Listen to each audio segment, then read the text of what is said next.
Hello, ഇന്ന് നമ്മൾ ഉണ്ടാക്കാൻ പോകുന്നത് ഒരു വെയിറ്റ് ലോസ് സ്വീറ്റ് ആണ്. എന്താണെന്ന് പറഞ്ഞാല് നമ്മളുടെ മണിപ്പുട്ടെന്ന് പറയും ഞങ്ങളുടെ തൃശ്ശൂരൊക്കെ, ഈ പാൽ കൊഴുക്കട്ടാന്ന് മറ്റു സ്ഥലങ്ങളിലൊക്കെ പറയും. പക്ഷെ അത് നമ്മൾ അരിപ്പൊടി കൊണ്ടിട്ട് അല്ലേ എല്ലാവരും ഉണ്ടാക്കാറ്. പക്ഷെ ഇന്ന് ഞാൻ ഉണ്ടാക്കുന്നത് വെയിറ്റ് ലോസ് ഒക്കെ ചെയ്യുന്നവർക്ക് വേണ്ടി സ്പെഷ്യൽ ആയിട്ടുള്ള ഒരു ഡിഷാണ് കേട്ടോ. നിങ്ങൾക്കിത് നിങ്ങളുടെ ചീറ്റ് ഡേയില് കഴിക്കാം. ഒരു സ്വീറ്റ് ആണ്. അപ്പോ കുറച്ചൊക്കെ മധുരമൊക്കെ ഉള്ളത് കാരണം അത്ര ഹെൽത്തി എന്ന് പറയാൻ പറ്റില്ല. എന്നാലും നമുക്ക് റാഗിയൊക്കെ ആയത് കാരണം, ശർക്കരയും റാഗിയൊക്കെ വെച്ചിട്ട് ചെയ്യുന്നത് കാരണം കുറച്ചൊരു സമാധാനത്തോടെ ചീറ്റ് ചെയ്യാം. ഇന്ന് ഫുൾ ഞാൻ ചീറ്റ് ചെയ്തില്ലല്ലോ, കുറച്ചെങ്കിലും ഹെൽത്തി ആയിട്ടുള്ള സാധനങ്ങൾ ഉണ്ടല്ലോ എന്ന് വിചാരിച്ചിട്ട് നമുക്ക് ചീറ്റ് ഡേക്ക് ഉണ്ടാക്കാൻ പറ്റിയ ഒരു സ്വീറ്റ് ആണ്. ബ്രേക്ക്ഫാസ്റ്റോ ഡിന്നറോ അല്ലെങ്കിൽ ഈവനിങ് സ്നാക്കോ എന്തായിട്ട് വേണമെങ്കിലും കഴിക്കാം. അപ്പൊ നമ്മളുടെ റാഗി മണിപ്പുട്ട് എങ്ങനെ ഉണ്ടാക്കുന്നതെന്ന് നോക്കാം. അതിനു വേണ്ടിയിട്ട് ഞാനിവിടെ 250 ml ഒരു കപ്പില് 1 ഗ്ലാസ് റാഗിപ്പൊടി എടുത്തിട്ടുണ്ട്. ഇനി നമുക്ക് ഇതിനെ ഒരു സോഫ്റ്റ് ഡവ് ആക്കിയിട്ട് എടുക്കണം. നമ്മളുടെ ചപ്പാത്തി മാവിന്റെ ഒക്കെ പോലെ നമുക്കിതൊന്ന് ആക്കി എടുക്കാം. ഓക്കെ, അപ്പൊ നമുക്കിതൊരു മാവായിട്ട് എടുക്കാൻ വേണ്ടിയിട്ട് ഇപ്പം 1 ഗ്ലാസ് റാഗിപ്പൊടിയല്ല ഞാൻ എടുത്തത്. അതിന് നമുക്ക് 1.25 ഗ്ലാസ് വെള്ളം ഒരു പാനിലേക്ക് ഒഴിച്ചു കൊടുക്കാം. ഞാനിതിപ്പോ നമ്മളുടെ പ്യൂരിഫയറിൽ നിന്ന് എടുത്ത ഹോട്ട് വാട്ടർ ആണേ, അതുകൊണ്ടാണ് ചൂടുവെള്ളം. ഇല്ല നിങ്ങൾ പച്ചവെള്ളം വെച്ചിട്ട് തിളപ്പിച്ചാലും മതി. ഇതിപ്പോ എനിക്ക് പെട്ടെന്ന് തിളച്ചു കിട്ടും. അപ്പൊ നമ്മള് 1.25 ഗ്ലാസ് ചൂടുവെള്ളം ഞാനിപ്പോ ഒഴിച്ചു കൊടുത്തിട്ടുണ്ട്. പച്ചവെള്ളം ആണെങ്കിലും ഒഴിച്ചാലും മതി. എന്നിട്ട് അതിന് നമ്മളുടെ പൊടിക്ക് ആവശ്യമായിട്ടുള്ള ഉപ്പ് ഇട്ട് കൊടുക്കുക.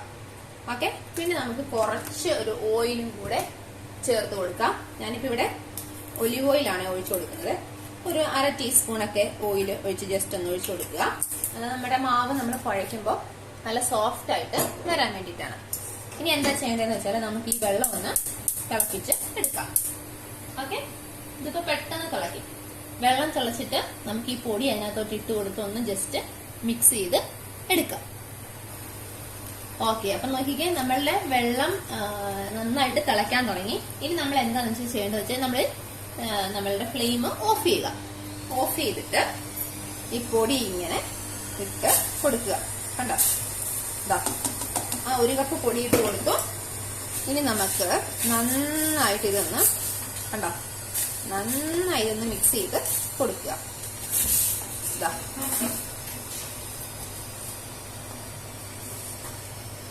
നന്നായി മിക്സ് ചെയ്ത് കൊടുക്കുക.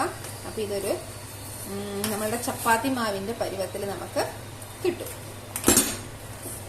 നല്ല ചൂടുണ്ട്, ഇളക്കുമ്പോ സൂക്ഷിക്കുക. ഓക്കെ ഓക്കെ, ഇപ്പൊ നമ്മളുടെ ഈ വെള്ളം എല്ലായിടത്തേക്കും ആയിട്ടുണ്ടല്ലോ. ഇതാ ഇപ്പൊ നല്ല ഇതായിട്ടുണ്ട്, കട്ടയായിട്ടുണ്ട്. എനിക്ക് മാവ് ഇളക്കാൻ നല്ല ടഫായിട്ടുണ്ട്. അപ്പം ആ വെള്ളമൊക്കെ ഈ മാവിലേക്ക് ഒന്ന് പിടിച്ച്, ചൂടുവെള്ളത്തിലല്ലേ, അപ്പൊ ഇപ്പൊ തന്നെ ഇതൊന്ന് പകുതി കുക്കായിട്ടുണ്ട് മാവ്. ഇത് നമ്മൾ എന്താ ചെയ്യേണ്ടതെന്ന് വെച്ചാൽ ഈ ചൂട് നമുക്ക് എന്തായാലും മിക്സ് ചെയ്യാൻ പറ്റൂലല്ലോ.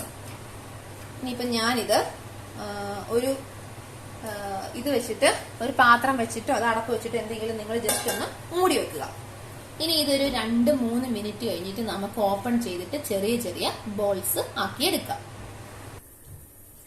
അപ്പൊ നമ്മളൊരു 2 മിനിറ്റ് അല്ല കേട്ടോ, അത് കഴിഞ്ഞിട്ട് ഞാൻ തൊട്ട് നോക്കിയപ്പോ എനിക്ക് തൊടാൻ പറ്റുന്നുണ്ടായിരുന്നില്ല, അത്രയും ചൂട്. അപ്പൊ കുറച്ചു നേരം കൂടെ കഴിഞ്ഞ് ഇതാ ഇപ്പൊ ചെറിയൊരു ചൂടേ ഉള്ളൂ. അപ്പൊ നമുക്ക് ഇതൊരു പാത്രത്തിലേക്ക് ഇട്ടിട്ട് കുഴച്ചെടുക്കാവേ. വേറൊരു പാത്രത്തിലേക്ക് ഇട്ടിട്ട്, കാരണം ഇതിനകത്ത് വെച്ചിട്ട് കുഴയ്ക്കാൻ കുറച്ച് പാടല്ലേ. അപ്പൊ നമുക്കിതാ ഇങ്ങനെ ഇതൊരു വേറൊരു പാത്രത്തിലേക്ക് മാറ്റിയതിനു ശേഷം നമ്മളുടെ കയ്യിൽ കുറച്ച് എണ്ണ നിങ്ങളാക്കണേ. എണ്ണ കുറച്ചാക്കിയിട്ടില്ല എന്നുണ്ടെങ്കിൽ ഇത് നമുക്ക് ഭയങ്കര ഇങ്ങനെ സ്റ്റിക്കി പോലെ ഇരിക്കും. ഇതാ അപ്പൊ ഞാൻ കയ്യിൽ കുറച്ച് എണ്ണ ആക്കിയിട്ടുണ്ട്. ഇനി നമുക്കിതിങ്ങനെ നന്നായിട്ടൊന്ന് കുഴച്ച് എടുക്കാം. ഓക്കെ, ഇപ്പോഴും ചെറിയൊരു ചൂടുണ്ടേ, ചെറിയ ചൂടോടെ തന്നെ ചെയ്യുന്നതായിരിക്കും. അല്ല, ചെറിയൊരു ചൂടേ ഉള്ളൂ, നമുക്ക് മാനേജ് ചെയ്യാൻ പറ്റുന്ന ചൂടാകുമ്പോൾ ഇങ്ങനെ ഒന്ന് ഇതാ കണ്ടോ, ഇങ്ങനെതാ ഇപ്പൊ കണ്ടോ നല്ലൊരു ഇതിന്റെ പരുവായി. നമ്മളുടെ ചപ്പാത്തി മാവിന്റെ ഒക്കെ പരുവായി. ഇനി നമുക്കിത് ഇനിയാണ് ചെറിയൊരു ടാസ്ക്. നിങ്ങൾ ജോലിയൊക്കെ തീർന്നിരിക്കുന്ന സമയത്ത് ഇത് ചെയ്താൽ മതി കേട്ടോ. അപ്പൊ നല്ല ഈസിയാണ്. TV ഒക്കെ കണ്ടുകൊണ്ടിരിക്കുമ്പം ഇങ്ങനത്തെ ഈ മാവാക്കിയതിന് ശേഷം ഇതുമായിട്ട് പോവുക. ഇനി നമുക്ക് എന്താ ചെയ്യേണ്ടതെന്ന് വെച്ചാല് ഇത് ഏത് വലിപ്പത്തിലുള്ള, നിങ്ങൾക്ക് ചെറുതായിട്ട് ഉരുട്ടാൻ മടിയാണെന്നുണ്ടെങ്കിൽ വലിയ ബോൾ ആക്കി എടുക്കാം. ഞാനിപ്പോ ഈ പരുവത്തില് ഉള്ള ബോൾസ് ആക്കിയിട്ട് ഇതൊക്കെ എടുക്കാൻ പോവാണ്. അപ്പൊ ഇങ്ങനെ ബോൾ ആക്കിയതിന് ശേഷം ഞാൻ കാണിച്ചു തരാവേ. ഹലോ, അപ്പൊ നമ്മൾ ഇതെല്ലാം ഇങ്ങനെ ഇത്രയും വന്ന ബോൾസ് ആയിട്ട് ഉരുട്ടിയിട്ടുണ്ട്. ഇതിപ്പോ എന്റെ മോൾ എനിക്ക് ഇങ്ങനെ ബോൾ ആക്കി തന്നതാണ് കേട്ടോ. അപ്പൊ പിള്ളേരൊക്കെ ഉണ്ടെങ്കിൽ നിങ്ങൾക്ക് അവരെ കൊണ്ട് ചെയ്യിപ്പിക്കാം. അവർക്ക് ജസ്റ്റ് ഒരു നേരം പോക്കും ആകും, നമുക്കാണെങ്കിൽ ഇത് ചെയ്തും കിട്ടും. അപ്പൊ അവർക്ക് നല്ല ഇഷ്ടമല്ലേ ഇങ്ങനത്തെ ഈ പരിപാടികളൊക്കെ. അപ്പൊ ഇതിനി ബോൾ ആക്കിയിട്ടുണ്ട്. ഇത് നമുക്ക് ജസ്റ്റ് സ്റ്റീമറിൽ വെച്ചിട്ട് ഒരു 5 മിനിറ്റ് മീഡിയം ഫ്ലെയിമിൽ സ്റ്റീം ചെയ്തെടുക്കാം. അപ്പൊ ഇത് കുക്കായി കഴിയും. ഇനി നമുക്കിത് സ്റ്റീം ചെയ്തെടുത്തിട്ട് ബാക്കി കാര്യങ്ങൾ പറയാം. അപ്പോ എന്റെ അടുത്ത് പിന്നെ ഈ നമ്മളുടെ ഇഡ്ഡലി പാത്രം ഇല്ല കേട്ടോ. ഞാൻ നമ്മുടെ ഈ കുക്കറിൽ ഇഡ്ഡലിയുടെ തട്ട് വെച്ചിട്ടാണ് പിന്നെ ഇഡ്ഡലിയൊക്കെ ഉണ്ടാക്കാറുള്ളത്. അപ്പൊ ഞാൻ ഇതിങ്ങനെ വെച്ചിട്ടുണ്ട്. ഇങ്ങനെ വെച്ചിട്ട് ഇനി കുക്കറിന്റെ ഇത് അടച്ച് ഒരു 5 മിനിറ്റ് മീഡിയം ഫ്ലെയിമിൽ ഇതൊന്ന് വേവിച്ചിട്ട് ഇതിനി വെന്തതിന് ശേഷം കാണാവേ. 5 മിനിറ്റ് തന്നെ ധാരാളം. കാരണം നമ്മൾ നല്ല തിളച്ച വെള്ളത്തിലിട്ട് പിന്നെ ഒരു 2-3-4 മിനിറ്റ് മൂടി വെച്ചതിന് ശേഷമില്ല. അപ്പൊ മാവ് ഒരു 3/4 വെന്തിട്ടുണ്ട്. ഇനി ബാക്കി ഒരു കുറച്ച് വേകാനുള്ളതാണ് ഈ 5 മിനിറ്റ് നമ്മളിങ്ങനെ വേവിച്ചെടുക്കുന്നത്. ഇനി അപ്പം നമുക്ക് വെന്തതിന് ശേഷം കാണാം. അപ്പോൾ ഒരു 5 മിനിറ്റ് മീഡിയം ഫ്ലെയിമിൽ നമ്മൾ ആവിയിൽ വേവിച്ചെടുത്തിട്ടുള്ള നമ്മളുടെ മണിപ്പുട്ട്, റാഗി മണിപ്പുട്ട് ഇവിടെ കണ്ടോ, പാൽ കൊഴുക്കട്ട ഇവിടെ റെഡി ആയിട്ടുണ്ട്. ഇനി നമുക്കിത് ബാക്കി സംഭവങ്ങളൊക്കെ ചേർക്കുന്നത് കാണാം. അപ്പോ നമ്മളുടെ ആ റാഗി മണിപ്പുട്ടിലേക്ക് ആവശ്യമായിട്ടുള്ള ശർക്കര ഞാനിപ്പോ ഇത്രയും ശർക്കര എടുത്തിട്ടുണ്ട്. ഈ ശർക്കര നമുക്ക് ജസ്റ്റ് ഒന്ന് ഉരുക്കിയെടുക്കണം. അതിനുവേണ്ടി ഞാൻ കുറച്ച് വെള്ളം ഒഴിച്ചിട്ട് നമുക്ക് ഗ്യാസ് കത്തിച്ചതിന് ശേഷം ഇതൊന്ന് നന്നായിട്ട് ഉരുക്കിയെടുക്കണം. പിന്നെ എന്റെ കയ്യിലുള്ള ഈ ശർക്കര പിന്നെ കല്ലും മണ്ണും ഒന്നും ഇല്ലാന്ന് ഉറപ്പുള്ള ശർക്കരയാണ് കേട്ടോ. ഞാൻ കുറെ നാളായിട്ട് യൂസ് ചെയ്യുന്ന ശർക്കരയാണ്. അപ്പൊ എനിക്കറിയാം. അതുകൊണ്ട് ഞാനിത് ഉരുകി വന്നതിന് ശേഷം പിന്നെ അരിക്കുന്നൊന്നുമില്ല. നിങ്ങളുടെ കയ്യിലുള്ള ശർക്കര കല്ലും മണ്ണും ഒന്നും ഇല്ലാന്ന് ഉറപ്പ് വരുത്തണം കേട്ടോ. അപ്പോ കല്ലും മണ്ണൊന്നും ഇല്ലാത്ത ശർക്കരയാണെങ്കിൽ ഡയറക്റ്റ് അങ്ങനെ തന്നെ നമുക്ക് നമ്മള് ബോളാക്കി വെച്ചിരിക്കുന്ന ആ റാഗിയുടെ ബോൾസിനകത്തോട്ട് ഇട്ട് കൊടുക്കാം. ഇല്ലാന്നുണ്ടെങ്കിൽ ഇതൊന്ന് ഉരുക്കിയിട്ട് അരിച്ചതിന് ശേഷം മാത്രമേ യൂസ് ചെയ്യുള്ളൂ. ഇനി കുറച്ച് വെള്ളം മതി കേട്ടോ. കുറച്ച് വെള്ളത്തില് ഇതൊന്ന് ഉരുകി വരട്ടെ. ഇത് ഉരുകി വന്നതിന് ശേഷം നമുക്ക് അതിനകത്തോട്ട് ഈ ബോൾസ് ഇട്ട് കൊടുക്കണം. നമ്മുടെ ഈ വെള്ളം തിളയ്ക്കാൻ തുടങ്ങിയിട്ടുണ്ട്. അപ്പൊ ഞാൻ ഒരു ഫ്ലേവറിന് വേണ്ടിയിട്ട് ഒരു ചെറിയൊരു ഏലക്ക ഇട്ട് കൊടുക്കുന്നുണ്ട്. ഞാൻ പൊടിക്കുന്നൊന്നുമില്ല, അത് അങ്ങനെ തന്നെ ഇട്ട് കൊടുക്കുകയാണ്. അതിനുശേഷം നമുക്ക് ഇത് വേണമെങ്കിൽ എടുത്ത് കളയാം. അപ്പൊ നല്ലൊരു സ്മെല്ലും കിട്ടും. പിന്നെ എന്റെ കയ്യിൽ ഉള്ളത് കാരണം ജീരകത്തിന്റെ പൊടി ഒരു നുള്ളി ഇടുന്നുണ്ട്. ഇത് ഓപ്ഷണലാണ് കേട്ടോ. ഇത് ഇടണമെന്ന് ഒരു നിർബന്ധമില്ല. പക്ഷെ ഏലക്ക ഇട്ടാല് നല്ലൊരു ഫ്ലേവറാണ്. ഇനി നമുക്കിതൊന്ന് ജസ്റ്റ് ഇളക്കി കൊടുക്കാം. ശർക്കര എല്ലാം ഇതായിട്ടുണ്ട്, ഉരുകി വന്നിട്ടുണ്ട്. ഇനി ഇത് കംപ്ലീറ്റ് ഉരുകിയതിന് ശേഷം നമുക്ക് ഇതിനകത്തോട്ട് നമ്മളുടെ റാഗി ബോൾസ് ഇട്ട് ഒന്ന് പറ്റിച്ച് എടുക്കാം.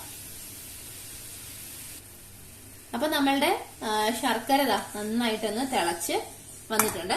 ഇതിനകത്തോട്ട് ഞാൻ നമ്മളുടെ റാഗി ബോൾസ് ഇട്ട് കൊടുക്കുവാണേ. മധുരമൊക്കെ നിങ്ങളുടെ ആവശ്യാനുസരണം ചേർക്കാം കേട്ടോ. ഞാനിതിപ്പോ ഒരു മീഡിയം മധുരമാണ്, നല്ല മധുരം ഇല്ല, എന്നാ കുറച്ച് മധുരം ഉണ്ട് താനും. അങ്ങനെ ഒരു മീഡിയം മധുരമാണ്. പിന്നെ നന്നായിട്ട് ഹെൽത്ത് കോൺഷ്യസ് ആയിട്ടുള്ള ആൾക്കാരൊക്കെ ആണെന്നുണ്ടെങ്കിൽ നിങ്ങൾക്ക് ശർക്കരയ്ക്ക് പകരം മറ്റേ നമ്മളുടെ പാം ജാഗരി ഉണ്ടല്ലോ, പനം ശർക്കര അല്ലെങ്കിൽ പനം കൽക്കണ്ടം, അങ്ങനെ എന്ത് വേണമെങ്കിലും യൂസ് ചെയ്യാം. മധുരമൊക്കെ സെയിം തന്നെ, പഞ്ചസാരയും ശർക്കരയും അതൊക്കെ ഏതാണ്ടൊക്കെ സെയിം തന്നെ. അപ്പൊ അതൊക്കെ നിങ്ങളുടെ ഇഷ്ടത്തിന് ചെയ്യാം. ഇനി ഇതിപ്പോ ഒരു മീഡിയം ഫ്ലെയിമിൽ വെച്ച് കൊടുത്തിട്ട് ഇതിങ്ങനെ ജസ്റ്റ് ഒന്ന് ഇളക്കിക്കൊണ്ടിരിക്കുക. ഈ ഷുഗർ സിറപ്പിൽ അല്ല, ഈ നമ്മളുടെ ജാഗരി സിറപ്പിലേക്ക് ഈ ബോൾസ് ഒക്കെ ഒന്ന് കിടന്ന് ഈ മധുരമൊക്കെ ഇതിനകത്തോട്ടൊന്ന് ആയി കഴിയുമ്പോഴേക്കും ലാസ്റ്റത്തെ ഇൻഗ്രീഡിയന്റ് ആയിട്ടുള്ള തേങ്ങാപ്പാൽ നമുക്ക് ഒഴിച്ചു കൊടുക്കാം.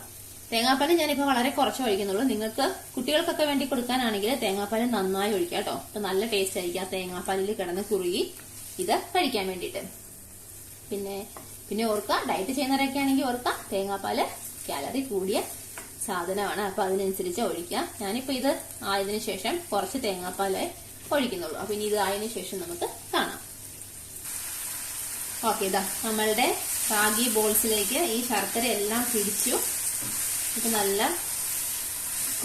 കോട്ടിങ്ങോടെ ഇരിക്കുകയാണ്. അപ്പൊ നമുക്കിനി എന്താ ചെയ്യേണ്ടത്?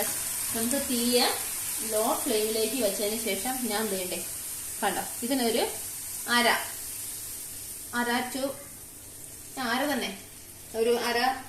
കപ്പ് തേങ്ങാപ്പാല് ഒഴിച്ച് കൊടുത്തിട്ടുണ്ട്. ഇനി എന്താ ചെയ്യേണ്ടതെന്ന് വെച്ചാല് നമ്മളിനി ഒന്നും ചെയ്യണ്ട. ഇനി ഈ ചെറിയ തീയില് ഇത് ജസ്റ്റ് ഒന്നിങ്ങനെ ഇളക്കിക്കൊണ്ടിരിക്കുക. അപ്പം ഈ റാഗിയിലെ ആ ഒരു ഇതുണ്ടല്ലോ, റാഗിയും ആ ഒരു തേങ്ങാപ്പാലും കൂടെ കിടന്ന് വെന്ത് ഒരു നല്ലൊരു കൺസിസ്റ്റൻസി ആകും, ഒരു ക്രീമി കൺസിസ്റ്റൻസി ആകും, കുറച്ചൊരു തിക്ക് പോലെ ആകും. ഇതിപ്പം വെറുതെ തേങ്ങ ഇത് പോലല്ലേ, തേങ്ങ വെള്ളം പോലത്തെ അല്ലേ പാല്. ഇത് ഇതിനകത്ത് കിടന്നൊന്ന് വെന്ത് കഴിയുമ്പോൾ നല്ല പാകത്തിനായിട്ടുള്ള നല്ല ക്രീം പരുവത്തില് ആയി കിട്ടും. അതുവരെ നമുക്ക് ഇതൊന്ന് ജസ്റ്റ് ഇടയ്ക്കിടയ്ക്കൊന്ന് ഇളക്കി കൊടുത്താൽ മതി. ഓക്കെ, ഇതിനിപ്പോ കുക്ക് ചെയ്യേണ്ട ആവശ്യമൊന്നുമില്ല. ഇടയ്ക്കിടയ്ക്ക് നിങ്ങൾ ഇതിനെ വെച്ചതിന് ശേഷം ഒരു മിനിറ്റ് കഴിയുമ്പോഴൊക്കെ ഒന്ന് ഇളക്കി കൊടുത്താൽ മതി. അതുപോലെ ഒരു 3-4 മിനിറ്റ് കഴിയുമ്പോൾ നമ്മളുടെ റാഗി മണിപ്പുട്ട് ഇവിടെ റെഡി ആവും. നല്ല രസമില്ലേ കാണാന്? അപ്പൊ നമ്മളുടെ റാഗി മണിപ്പുട്ട് അല്ലെങ്കിൽ റാഗി പാൽ കൊഴുക്കട്ട ഇവിടെ റെഡി ആയിക്കൊണ്ടിരിക്കുകയാണ്. ഇനി ഇതിപ്പോ ഒന്നുമില്ല, ഇടയ്ക്കിടയ്ക്ക് ജസ്റ്റ് ഒന്ന് ഇളക്കി കൊടുത്താൽ മതി. നിങ്ങൾക്ക് വേറെ എന്ത് ജോലികൾ വേണമെങ്കിലും ചെയ്യാം. ഇതുണ്ടോ, സൈഡിൽ നിന്നൊക്കെ ഇങ്ങനെ ചെറിയൊരു തിള വരുന്നുണ്ട്. അതപ്പോ ഓൾറെഡി ഇങ്ങനെ നല്ല കുറുകി നല്ലൊരു കൺസിസ്റ്റൻസി ആകും കേട്ടോ. അപ്പൊ ഇത് മക്കൾക്കോ ആർക്ക് വേണമെങ്കിൽ കുട്ടികൾക്കും ഒക്കെ കൊടുക്കാം. നല്ല ഹെൽത്തി ആയിട്ടുള്ള ഒരു സാധനമാണ്. എസ്പെഷ്യലി ഞാനത് വെയിറ്റ് ലോസ് ചെയ്യുന്നവർക്ക് വേണ്ടി ഡെഡിക്കേറ്റ് ചെയ്യുന്നു. അവർക്ക് നിങ്ങളുടെ ചീറ്റ് ഡേയിൽ എന്തെങ്കിലും ഒരു മധുരം കഴിക്കണം എന്നൊക്കെ തോന്നുമ്പോൾ ഇങ്ങനെ ഉണ്ടാക്കി കഴിക്കാം. അപ്പൊ നമുക്ക് അത്രയ്ക്ക് ഒരു കുറ്റബോധം തോന്നില്ല.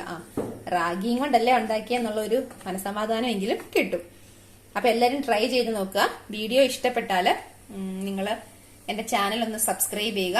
പിന്നെ നിങ്ങളുടെ ഫ്രണ്ട്സിനും റിലേറ്റീവ്സിനൊക്കെ ഈ റെസിപ്പി ഒന്ന് ഷെയർ ചെയ്ത് കൊടുക്കുക. അപ്പൊ മറ്റൊരു വീഡിയോയിൽ കാണുന്നത് വരെ എല്ലാവർക്കും നല്ലൊരു ദിവസം നേരുന്നു.